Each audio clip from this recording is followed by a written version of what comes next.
High friend गरीबेर रान्नाघरे आपनादेर सबार स्वागत। आज के आमी आमेर तेल झाल टक आचार बानाबो। प्रथमे आमी आमगुलोके धुए चार फाली करे नेब। तारपरे आमगुलोके नुन हलुद माखिए आमी दुदिन रोद खावाबो। एबारे आमेर दुदिन रोद खावानो हये गेछे। एबारे एकटा मशला तैरी करब। एखाने आमी शुकनो लंका मौरी धने जिरे मेथी और नीचे सादा सर्षे और कालो सर्षे एगुलोके आमी शुकनो कड़ाईते भालो करे टेले नेब। सब मशला एकसंगे टेले एबारे এই मशलागुलो आमी मिक्सिते गुঁড়ো करब। पुरो मिहिन करब ना, एकटू गोटा गोटा थाकबे। एबार कड़ाईते आमी तेल देब। तेलटा पुरो गरम हये जखन धोया बेरोबे तखन आमी ग्यासेर फ्लेमटा बंद करे देब। दिए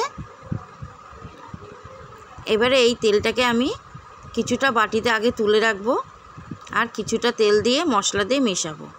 এবার যে মশলাটা আমি গুঁড়ো করে রেখেছিলাম সেই মশলাটা এই তেলটার সাথে মেশাবো আর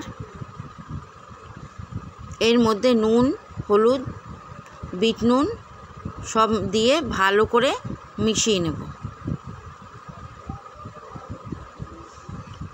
ভালো করে মেশানো হয়ে গেলে এবারে এর মধ্যে আমি রোদ খাওয়া আমগুলো দেব।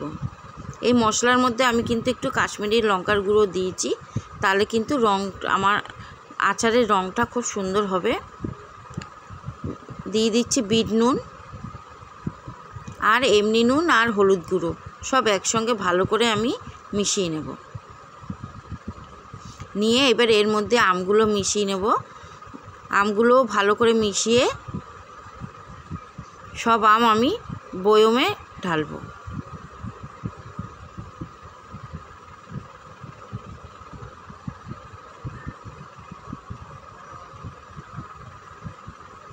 এবার সব আম এর মধ্যে দিয়ে ভালো করে মেশাবো।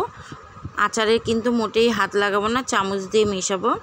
মিশিয়ে সব মিশ্রণ শুদ্ধ আমি কাচের বয়মে রাখবো।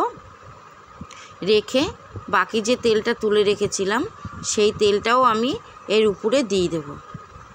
দিয়ে 4-5 দিন রোদ খাবে। 4-5 দিন রোদ খেলেই আমগুলো একদম মজে যাবে আর আমের ভিতরে তেল মশলা ঢুকবে, পুরো খাওয়ার উপযুক্ত হবে। আপনাদের যদি আমার রেসিপি ভালো লাগে আমার চ্যানেলটাকে সাবস্ক্রাইব করবেন আর লাইক করবেন আর নিজেরা বাড়িতে এরকমভাবে আমের টক ঝাল আচার তৈরি করবেন। নমস্কার।